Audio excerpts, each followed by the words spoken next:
It's time to take a new approach to finding true fulfillment in your career, health, and state of mind through insightful conversations with those who have found their professional and personal passions while achieving balance. Whether it's entrepreneurs, athletes, or healthcare professionals, we bring you real people, real growth right here on the Boost Podcast. Now, here's your host, Elena Lipson. Hey Boost Squad, and welcome to episode 14. Elena Lipson here, and I am pumped to introduce today's featured guest, Adam Kaplan. Adam, are you ready to join the Boost Squad? Very excited to be a member of the Boost Squad. Great, we're glad to have you. So before we dive into today's episode, I want to give a shout out to our sponsor, Mosaic Growth Partners. Mosaic Growth Partners provides growth strategy consulting to entrepreneurs and organizations in the healthcare and older adult baby boomer market. They can help you bring a new product or service to market, identify and engage new customers and partners, or grow your market share. They also provide coaching and training. For more information, go to mosaicgrowth.com. That's mosaicgrowth.com. Now back to today's featured guest. So Adam is the founder and CEO of Solera Senior Living, which is a next-generation senior living platform that's creating luxury, assisted, and memory care for seniors. Prior to founding Solera in 2016, Adam was the SVP of Business and Organizational Development for Senior Lifestyle, which is the 7th largest senior living operator in the country, and it was also his family's business.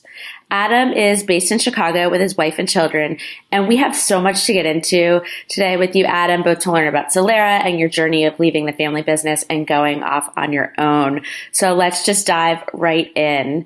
Adam, can you tell us what the 3 things are that we need to know about Solera Senior Living? Absolutely. So Solera is a next generation senior living owner, operator, and developer. The areas that I'm focused on specific to senior living are independent living, assisted living, and memory care services. So the only part of the spectrum that I've really left out with my business is skilled nursing. Instead of building a fully integrated business, what I decided to do early on was form strategic ventures with experienced development companies. And instead of looking for partners within the space, what I decided to do was build relationships with best-in-class developers of other asset classes. So developers with experience with mixed use and residential and hotels. And then we would marry their experiences from other real estate asset classes and their experiences with development with my senior housing expertise. And then, lastly, from a high level is, my plan is to build a boutique firm that operates with the sophistication of a national operator, but with the hands-on, personalized approach of a more local player. The way I think about it is if every community in my portfolio isn't the best option for seniors in that respective market, then my team hasn't done their job. So emphasis on the end of the day is to provide the best services and care to residents and family members and to create a great environment for employees to work. And that will drive the financial piece of the business. Great. A lot that I want to follow up on there, but first I want to take a little bit of time and tell us a little bit more about this industry, because I think unless you've had a family member that has been in a situation where they've lived in one of these communities, most people don't really know that much about the senior living industry and how what you're doing is really so different than what has been done in the past. So can you talk to us a little bit about traditionally how the senior living industry works and what you see now and in the future and how kind of Solera fits into that? Yeah, it's a great question. So, most people historically, when they think about senior living, they think of a nursing home, and it has a pretty negative connotation. And the truth is, it's very much the opposite. And the good senior living developers and operators and investors are thinking about how do you build and run places that people actually want to live in, not places that they need to live in. So just to sort of explain what we do, essentially it's very much like a resort environment for seniors, where we're providing, in addition to an apartment, we're providing services such as food service. We're providing housekeeping services, resident programs, transportation, maintenance. We provide the entire lifestyle for our residents. Really, it's a turnkey solution for people. With my company right now, I'm really trying to think first about talent. And so what I want to do is attract, develop, and engage the best talent in the industry. That's the first and foremost, because after 9 years in this industry, what I've learned is that if you get that piece right, then the rest of it will follow. But most companies in the industry have really failed to solve that equation. The next piece of the equation that I think a lot about is, how do I position Solera as the leader in hospitality? So a lot of people ask me, they say, what is Solera? I actually say, instead of saying we're a senior living company, I actually tell them we're a hospitality company, but we serve seniors. So it's a very fine distinction. But my background, I went to Cornell and was in the hotel and restaurant program. So I come out of that world, and I really think regardless of whether you're providing assisted services or serving, residents that have advanced dementia and Alzheimer's, at the end of the day, they expect that the care is going to be good day in and day out. But what's really going to differentiate from the good experiences to the amazing experiences, which is what I'm going for, is the personal touch that's provided by the staff. The next prong, differentiator that I think about is, how does Solera deploy more innovative programs for residents and their families? And so, this is another one of those where people often think, if you move into senior living, the only thing you're going to do is you're going to play bingo.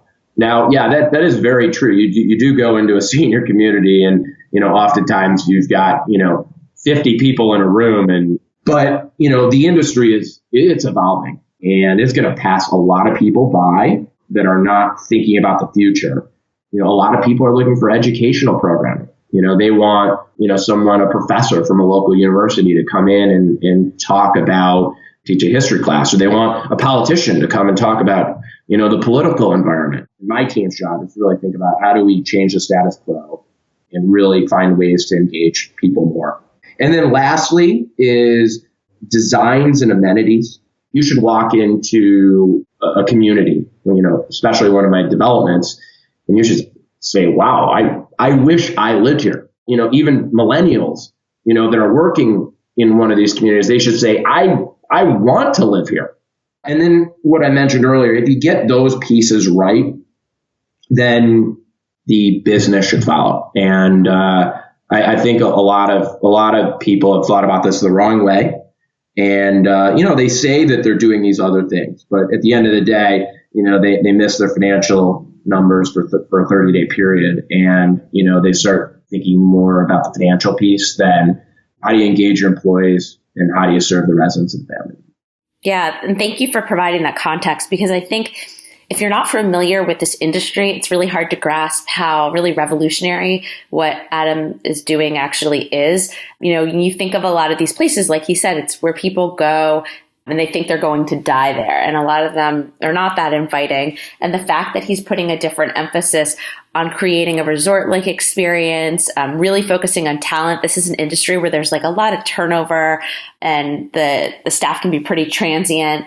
And trying to create that boutique high-end experience, that is really different than what is happening in the industry now. And it's always hard to be one of the first people to do something different in an industry. And so I want to hear a little bit more from you, Adam, about what it was like to kind of leave probably a stable, comfortable business working for your family and going off and trying something really new and different in this industry. Talk to me a little bit about your thought process there and how that went. When I started my career after Cornell, I went to work in finance. I worked at Merrill Lynch, and I was in the healthcare real estate division. I spent 3 years there. And then in 2007, I left and I went to join my family business at Senior Lifestyle. And I spent 9 years there, and it was a great experience. I certainly wouldn't be where I am today without that. I worked in the field. I worked at a community as an executive director, and I worked as a VP of operations. I integrated acquisitions into the portfolio, a lot of challenge properties. And then I worked in various corporate roles. So I really credit my father for building such a great organization that's, been around for 30 plus years. It was a great legacy and will continue to do so. But, I grew up with a father that came from nothing and lived the American dream and built a really amazing organization. But when you grow up in that environment with a very entrepreneurial father, I always had this desire to step out of his shadow and, to build my own brand. It was a very difficult decision. It was not something that I took lightly, and it was something that I considered for a while. But I will tell you this, once I made that decision and I decided to go off and launch Solera, it was the most liberating and empowering decision that I've made in my life.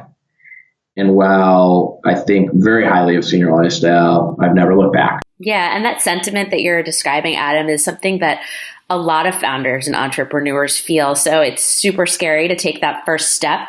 I went through the exact same thing myself. And then when I left my corporate job and started my own company, it's terrifying. But then all of a sudden you just feel alive again. And even through the challenging times, there's never a part of me that's oh, I wish I could just go back and be in the situation I was in before. And so I really want to encourage you, if you have any curiosity about trying something on your own and you have an idea of what that might be, just try it. Chances are you can always go back to something similar to what you were doing before. Those opportunities will still be there. It's not like the door closes behind you and you can't go back. But really, once you try doing something that, you might be very passionate about, or might be really your own endeavor, it can open up all sorts of creativity and inspiration and motivation and drive that you didn't even really know you had. So I love what you're saying there, Adam. I had the exact same experience myself. I'm sure a lot of other entrepreneurs do as well. And I just want to encourage you to really give yourself the opportunity to think through if there's something like that in your life where you could follow that path and maybe open up some new opportunities for yourself. That's great. The only thing I would add to that is one thing you will be surprised with if you take that leap is just how many people will rally around you. I mean, I've been amazed with people that have been in, executive seats that I've met with that either I knew or I didn't know, people that were, in my network, but, weren't necessarily close friends of mine that offered to help in any way that they could, and have been amazing resources for me in helping me get the business going. So, that's one thing that I think you'll be surprised with. A lot of people, they want to help see entrepreneurs be successful because that's really what this country is built upon. And so that's one thing that you'll be surprised with that you might not anticipate. Yeah, I'm glad you brought that up. That is so true. Actually, it's kind of funny because so I started this podcast recently, and just like Adam said, people have really rallied behind me to try to help me. And someone I didn't know very well that Adam knows actually put us in touch to have him be a guest on the show. So what he's saying is actually how we got connected, that somebody was trying to help me. They knew I was starting a new venture, and now we've been connected. We actually work in the same industry and would have probably never met otherwise. So we're living proof that people really do want to see you succeed and will help connect you to others that are going in your same industry along the same journey. Adam, talk to me a little bit about how you're growing Solera. You mentioned, you're looking for value-added acquisitions and partnering with the best-in-class developers and real estate firms. But tell me a little bit about how you came up with that strategy and sort of where you are along that path right now. Yeah, so I would say in terms of tactics that I think about growing the business, first it's the foundation. So you need a sound business plan. That was really the first step. What I did was I wanted to have a differentiated strategy. So for me, I had been in the space for 12 years in senior living. But I'd been around the industry for 30 plus years. So I had really been immersed in it. But I had through that experience, developed a very strong opinion for where the industry needs to go. And the first step I did was, put it on paper, and you get a lot of feedback. You want to stay, very focused, but you also want to be flexible at the same time, to be able to pivot as necessary based on where the market's going and based on, feedback that you're receiving. The other tactic, and this is sort of a two-pronged one, is, business development. And when I think about business development, I think about it two ways. I think one with existing relationships and then one with new relationships. So when I think about existing relationships, I really have tapped in personally to close friends of mine, people in the industry, in the senior living space, people in the real estate community, and then the alumni network, Cornell, where I went for undergrad, and then Northwestern, Kellogg, where I went and got my MBA. Those have been incredible avenues. What I've seen is that some of the meetings that I was expecting the least of, when I was thinking, who introduced me to this person, and what do they do, and how does that relate to what I'm trying to do with Solera? And then I met with them, and they've either helped me with the business plan or helped me facilitate valuable introductions to other people that can be helpful in the growth. So then, in terms of new development with sort of more warm or cold leads, I'll give an example here. But I've signed up for a lot of real estate and senior housing trade publications, and I take time every evening to read through them. What I'll do is I'll see, who's active out there, what equity firms are investing in deals, what lenders are financing deals, what advisory firms are selling properties. And then I'll reach out to them on LinkedIn. And I've been amazed with how many doors that has opened up.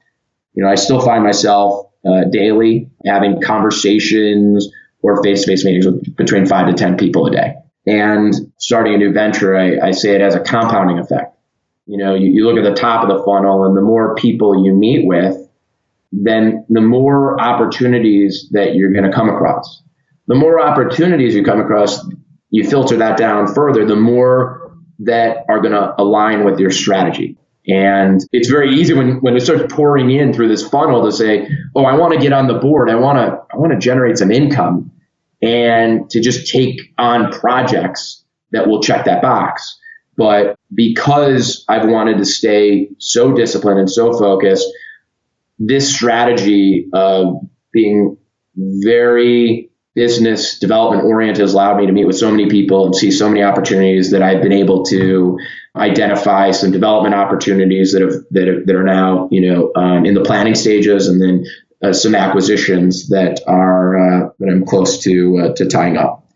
And then lastly, strategic partnerships. When you're building a company, at least the strategy that I've gone of running leaner and not taking on outside capital to fund the enterprise, what I've done is form some great partnerships. And I've formed a partnership on the development side right now with the deals that I have in planning in DC. And then I formed a partnership on the acquisition that I'm working on in Florida. And these are individuals that they have track records, they have expertise in areas where I can benefit from what they bring to the table. So look, launching a new venture, it's not linear. You're going to zig and you're going to zag. It's cliche, but it's true. And as long as it gets you to where you want to be, then I'm for going in different directions. But those are, sort of the three tactics that have really been the catalyst for helping me quickly get the business going. So a sound strategic business plan, daily business development, and then strategic partnerships with quality organizations. Wow. So it makes me so happy to hear that those are the three things that you said, because I work with a lot of startups, and either they don't realize the importance of some of those things, or they think they're doing them and they're really not. And always comes back to bite them later on. I watch a lot of companies that develop a solution kind of in a vacuum, and they don't go and get a lot of feedback on it. They're tinkering around with something and they're like, oh, I have this solution here. I didn't even really mean to go down this path, but now we're ready to sell it to people, and we're going to bring you on to have us sell it. And it never goes well. So I love the fact that you have a business plan that you got feedback on, that you're able to be flexible on it, but you're focused at the same time. Love what you're saying about business development. That's actually one of the things that I consult companies on a lot. And it is so important to take those meetings sometimes, even if you don't see where they're going, because there is that compounding network effect, and they might not be able to help you, but they can introduce you to other people that can. Plus you just learn other perspectives, and sometimes some of your own ideas need some time to marinate, and just meeting with other people can kind of bring the disparate ideas you have together in a way that you might not have thought of, but it might just make something click in your head for you. So meeting with people and just talking with them about your ideas and hearing theirs can really give you that kind of breakthrough moment. And strategic partnerships is so important. There are so many companies out there that work in complementary areas. And while partnerships can be really difficult, and you do have to be careful about who you partner with, they can also bring a lot of value and help accelerate your growth. So I think what you're doing is really smart, Adam, and I can't wait to kind of follow Solera's progress and see where you guys are down the line. Thank you. So tell us about a time, though, when you've stagnated or stopped making progress. It doesn't have to be with Solera, but just at any time in your career, because you seem like you're very disciplined and focused and planning, but even with all the best planning, things sometimes don't go according to plan. This is actually pretty funny, but I would tell you that I stagnated for 4 years in college. The reason is because I grew up, I would say, with a lot of structure, and my father, was very involved in terms of, always making sure I thought about my future. So it was very calculated, is probably a good word. But, I had internships starting, my freshman year of high school. And, I applied early admission to Cornell, and I made sure that I had the right work experience and the right letters of recommendation. But, when I went to college, I sort of went to the other extreme. I focus a little more on my social life, and, I probably needed a little more balance, but not that much. But I did get it out of my system, which was good. Although I'm extremely active in Cornell right now, which is the irony. I actually go back and teach a course, a senior housing course, and I recruit, and I've sat on the dean's young advisory board for the hotel school. So I have a very, very special place for Cornell, and I try to, pay it back. But, once I graduated and I had an amazing opportunity with Merrill Lynch, I took a completely different route. And I decided from that day forward that, I was going to take control of my future, and that I was going to have a plan, and I was going to go execute it. And so, really, I think back to starting out at Merrill, in addition to my own work, I would continue to read the credit memos that were prepared by the other underwriters. And I would imagine I was sitting on credit committee at Merrill, and that I would think about what kind of questions I should be asking. What were the risks? What were the most significant risks in this deal? And would I be comfortable with proceeding with the investment with the risks that were being presented? And that's how I accelerated my growth at Merrill, was being very proactive and intentional. And so there's been times since then where I would say I was reflecting, because I try to, it's one of the things that I learned in business school. I had an amazing professor, Harry Kramer. He's one of the best professors at Kellogg on leadership. And one of the things that he talks about is self-reflection, and that you want to make that a routine. And so I do find that I might not be where I want to be, but that I try to be very self-aware and self-reflective, so that I don't let that last for very long. The point that I'm trying to make is that there's always disappointments. There's times where, when I started Solera, where maybe somebody says to me, you don't have the infrastructure, and it's too big of a risk, partnering with you, or you're young. You're going to do great things, but you're really young to be, have this kind of responsibility. And the truth is, yeah, those hurt in the moment, but I never let that detour me. And I think about it, whatever the comment is, how do I overcome that barrier? And so I never allow myself to be a victim.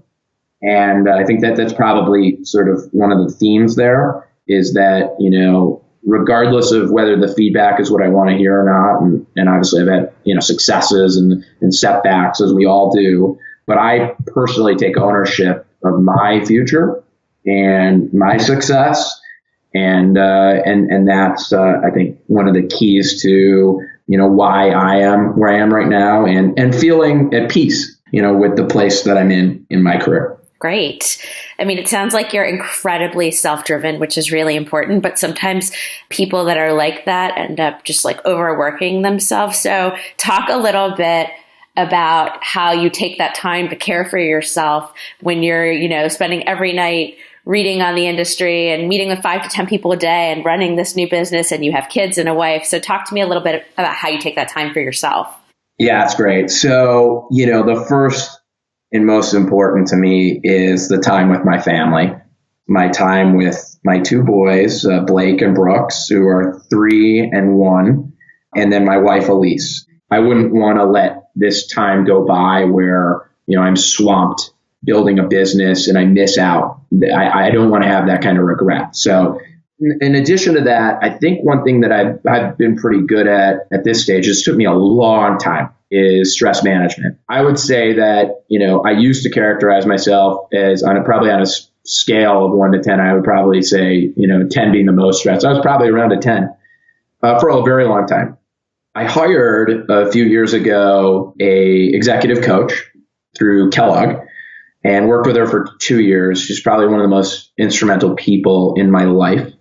And one of the things she introduced me to right when we started working together was mindfulness meditation.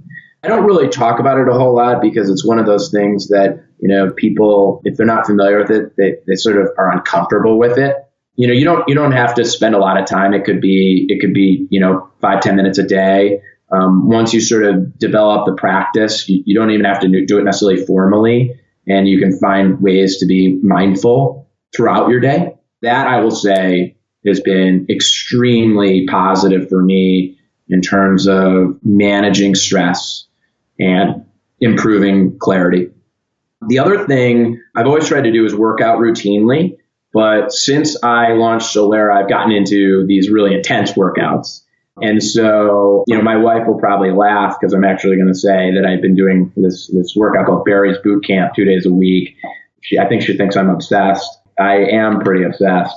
But, what I love about that workout is that it's 1 hour where, I leave my phone at home and I do it at 6 a.m. Barry's has been amazing. And then, lastly is I'd say that, eating, I've always tried to eat healthy and drink moderately, very moderately. Those are really important decisions that, lead to a better overall well-being. And those are not, those aren't New Year's resolutions. That's just your way of life. The other thing to me that this is interesting, but this is something that I find helpful has always been the continual learning. Being an avid reader, since I started Solera, I've actually interestingly gotten more into podcasts because, after working all day long, it's nice to close your eyes and, listen, or on the plane to, listen to a podcast and stay informed, whether it's in politics, but something, that's, cutting edge. And then this is the last one here. It's important to schedule vacations.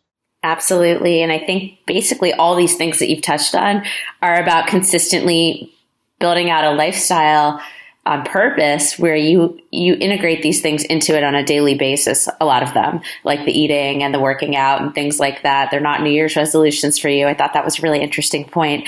So you've given us a lot of great pieces of advice and a lot of tips, but let's go ahead and close out with a parting piece of guidance for us. This is the advice that I have, is that don't wait for the optimal time, because no time is optimal.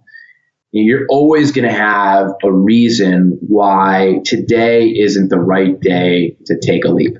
Be prepared to face failure head on. And then this is the most important thing for me, which is that, and this is hopefully comes across loud and clear throughout, everything I say, which is that make every day count. You have to seize the opportunity and find ways to grow your business. Wow, really inspiring words of wisdom, Adam. Thank you. I hope today's episode inspires you to think more about how you can find your passion and live your best life.